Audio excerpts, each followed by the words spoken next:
Hi everyone welcome to my channel.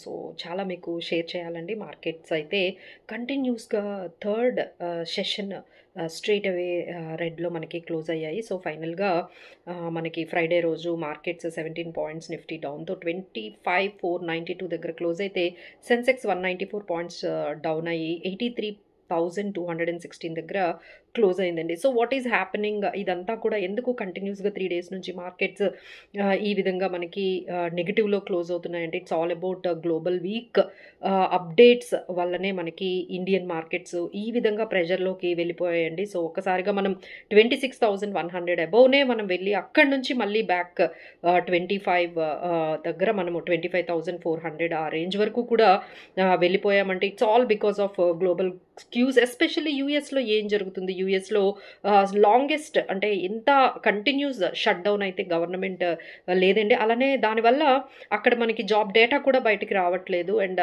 Especially A tech bubble అనేది అది చాలా burst అవుతుంది అనేది గోల్డ్మెన్ సాక్స్ కూడా చెప్తున్నారండి. ఎస్పెషల్లీ టెస్లా, ఎన్విడియా, ఆ తర్వాత మనకి ఇంకా అదర్ కంపెనీస్ మైక్రోసాఫ్ట్ ఇవన్నీ కూడా చాలా వరకు ఫాల్ అవుతూ ఉన్నాయండి companies because of tech bubble అనేది చాలా అది బర్స్ట్ అయ్యే ఛాన్సెస్ ఉన్నాయి. యుఎస్ మార్కెట్స్ ఆల్మోస్ట్ ఒక 10% కూడా రెడ్లోకి వెళ్ళే ఛాన్సెస్ ఉన్నాయని గోల్డ్మెన్ సాక్స్ అయితే చెప్తూ ఉంది. US economy is looking very weak. Debts పెరగడం కానీ, ఈ ట్రేడ్ రిలేటెడ్ ఇష్యూస్ కానీ, జాబ్స్ అనేవి కొంచెం జాబ్స్ డేటా లేకపోవడము అండ్ కన్జ్యూమర్ కాన్ఫిడెన్స్ కూడా తగ్గడము ఇవన్నీ కూడా యూఎస్ని చాలా వీక్గా మనకు కనిపిస్తున్నాయండి. ఆ ఇంపాక్ట్ అయితే డెఫినెట్గా మన మీద ఉంటుంది. సో ఎఫ్ఐఐస్ కూడా మనం చూసుకున్నట్లయితే ఫస్ట్ 3 days అంటే మనకి ఈ వీక్ షార్ట్ వీక్ అని చెప్పొచ్చు అండి. 4 days మనకు ఉన్నాయి. ఎందుకంటే 3rd, 5th అయితే మనకి హాలిడే గురునానక్ జయంతి. సో మనకి 3rd 1,800 crores సెల్ చేశారు, 4th November 1,000 crores సెల్ చేశారు, అలానే 6th November 3,000 crores సెల్ చేశారు. జస్ట్ మనకి 7th of November అయితే మాత్రమే వాళ్ళు పాజిటివ్గా టర్న్అవుట్ అయ్యారు 4,500. So what is next going to be happen? So మనకి ఇంత ఎప్పుడు కూడా నెగిటివ్గానే ఉంటుందా? క్యాన్ అవర్ ఇండియన్ మార్కెట్స్ ఇప్పుడు చూసుకున్నట్లయితే ఎఫ్ఐఐస్ అయితే చాలా దూరంగానే ఉన్నారండి మన ఇండియన్ మార్కెట్స్కి.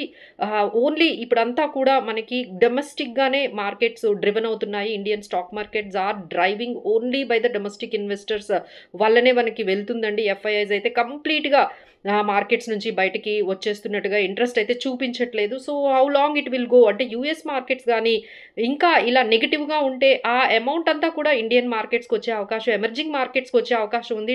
అంటే అడ్వాన్స్డ్ మార్కెట్స్ ఎప్పుడైతే డౌన్ అవుతాయో ఆ మనీ అంతా కూడా, ఆ ఫ్లో అంతా కూడా ఎఫ్ఐఐస్ దగ్గర నుంచి మనకి ఎమర్జింగ్ మార్కెట్స్కి వచ్చే అవకాశం ఉంటుంది. అది 26లో జరుగుతుందేమోనని ఆశిద్దాము. So we're being positive. FIIs will turn out positive. అప్పుడైతే మళ్ళీ మన ఇండియన్ మార్కెట్స్ ఇంకొంచెం ముందుకెళ్ళే అవకాశాలు ఉన్నాయండి. రైట్ నౌ ఈ సిచ్యువేషన్ అయితే ఇలానే కన్సాలిడేటెడ్గా బిట్వీన్ 25,300, 200 సపోర్ట్ లెవెల్స్ ఉంటూ 25,800 అంటే ఈ 500 పాయింట్స్ దగ్గరే మార్కెట్స్ నెక్స్ట్ వీక్ కూడా ఉండే అవకాశాలు మనకి ఎక్కువగా కనిపిస్తున్నాయి. సో దెర్ ఆర్ గుడ్ అంటే కొన్ని సెక్టార్స్ అయితే కొంచెం పాజిటివ్గానే కనిపిస్తున్నాయి. అయితే స్టీల్ కానీ, లేకపోతే cement, or you can say PSU banks కానీ, మెటల్స్ కానీ. సో ఇవన్నీ కొంచెం పాజిటివ్గా కనిపిస్తుంది. But still you can be మనం రిజల్ట్స్ ఓరియంటెడ్గా చూసుకొని సెక్టార్ స్పెసిఫిక్గా ఉండి కొన్ని పాజిటివ్ స్టాక్స్ గురించి అయితే మనం మాట్లాడుకుందాం. Like BEL, Tata Steel, AB Capital, Cummins, Lupin, తర్వాత మనకి క్యాపిటల్ మార్కెట్ స్టాక్స్ కూడా ఎఫ్ఎం